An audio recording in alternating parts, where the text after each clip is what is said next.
Ngayon ay pag-usapan ho natin ang mga bypass roads, coastal roads, diversion roads, tunnels, subways at kung ano pa mga shortcuts ng mga highways dito sa Davao City, kung saan nabanggit ho yan ng ating commenter na si Baybini, no? Shout out kay Baybini. Sinabi niya kasi doon sa aking video upload na gaano nga ba kalaki or kalayo na ang narating ni Davao City when it comes to economic progress. So ang sabi ho kasi ni Baybini ay, Bay, nakasunod man gid ko sa infra development sa Metro Manila kay 17 years ko dito doing telco expansion.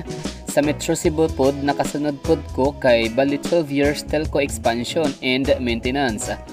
Ang Davao lahi ang infra development sa commercial and residential kay pertimbang daghana ang gipang construct nga bypass road og mas daghan pod ang new road opening kaysa mga road widening. Mas ma-create siya of more commercial establishment kay daghan man kakalsada para sa pag-transport sa mga goods o supplies. So yun no.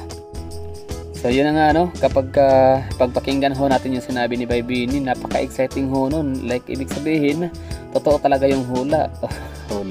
Totoo talaga yung sinabi ni ni Mega World na Davao City is the key to the future. Ibig sabihin nun, ang future ay nakasalalay kay Davao City, parang magiging last frontier. I don't know. So comment box ha, open ho dyan para sa inyong mga korot-korot opinion. So let's stick to the content, to the topic, and be healthy conversation, no? Walang mag-aaway-away. So yun no, para sa akin parang kung pag iisipin ko yung sinasabi ho ni Baybini, parang oo nga no. So ibig sabihin kung ganun pala, kung totoo yun, ibig sabihin pala ang Davao City is mayaman na nga siya ngayon, sobrang progressive na nga nito when it comes to economic progress, lalo pa siguro kapag magbubukas na yung mga bypass roads. Totoo naman talaga, sadyang napakaraming mga bypass roads in mga coastal roads, ang daming mga subways, basta ang daming mga diversion roads na mga binubuksan, at ang iba naman ay under construction pa sa ngayon, no? So the moment na lahat yun ay fully function na ho talaga 100%, it will draws and more progress, no? More economic progress, more income para sa mga taga Davao. So ibig sabihin nun, maraming commercials, maraming mga residents, maraming tao ang papasok sa Davao City. Ibig sabihin, ang 1.8 million na tao dito sa pangkasalukuyan ay madadagdagan. So ibig sabihin yan, magiging giant na talaga, no? Hindi na talaga mapipigilan ang Davao City pagdating ng panahon. So napaka-excited naman na isipin nyo, no?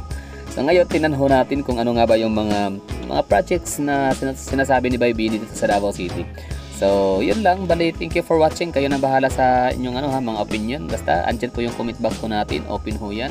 Let me know in the comment box. Tapos, yun lang. Be healthy lang po ang conversation. No? Walang mag-aaway-aaway. So, yun lang naman bilang isang Davaoin nyo. Parang nakatuwa na Davao City na dating kinikilalang bundok, very remote area sa buong Pilipinas. Diba? Napakalayo sa kauluhan ng Maynila. Pero ngayon ay isa na talaga siya sa di mapigilang pag-asinso, no? Or umaasinso. Talagang lumilipad na talaga siya, no? Kumbaga parang totoo yung sabi ko minsan na ang Davao City is para talaga siyang mayahamin ko siya sa eroplano, no? Hindi pa talaga siya nakapag-take off, hindi pa talaga siya nakagalaw sa runway. Like nagto-turn on pa lang siya ng engine. Alam niyo 'yon. So tingnan niyo ang mga bypass roads in mga ways. Bridges, highways, coastal roads, bypass roads, subways. Sana mayroon pang mga yung rail transit or metro rail transit, basta train.